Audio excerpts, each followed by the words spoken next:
savez, les femmes sont une affaire d'hormones, nous sommes des pics hormonaux, alors que les hommes sont plutôt plats avec un comportement hormonal toujours identique à contrario des femmes qui vont avoir des pics hormonaux constants. Cela signifie que nous allons connaître de très forts changements dans nos comportements, dans nos humeurs, dans notre façon de nous comporter car ce n'est pas vraiment nous. Ce sont nos hormones qui nous font changer. Quel rôle vont avoir les champignons ?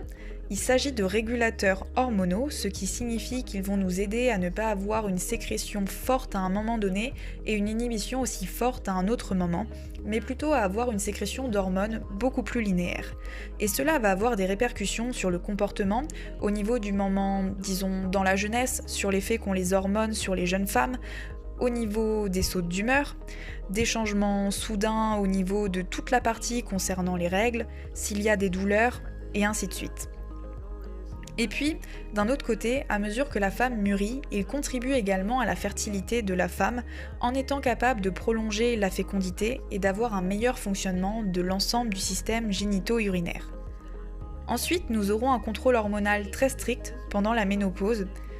ce qui est très important car vous savez que la ménopause est le moment où les niveaux d'hormones chutent vraiment et que cela aura différentes implications pour la santé des femmes. Par conséquent, cette capacité, ce caractère adaptogène pour lequel les champignons sont célèbres, c'est-à-dire qu'ils ne s'adaptent pas seulement à l'environnement, mais qu'ils nous aident à nous adapter aux conditions qui sont les nôtres, et par conséquent, ils vont venir aider à ce que cette sécrétion et cette production d'hormones soient plus modulées, plus contenues, et qu'il n'y ait pas de pics aussi agressifs qui sont ceux qui vont avoir un impact sur la façon dont nous nous sentons au quotidien.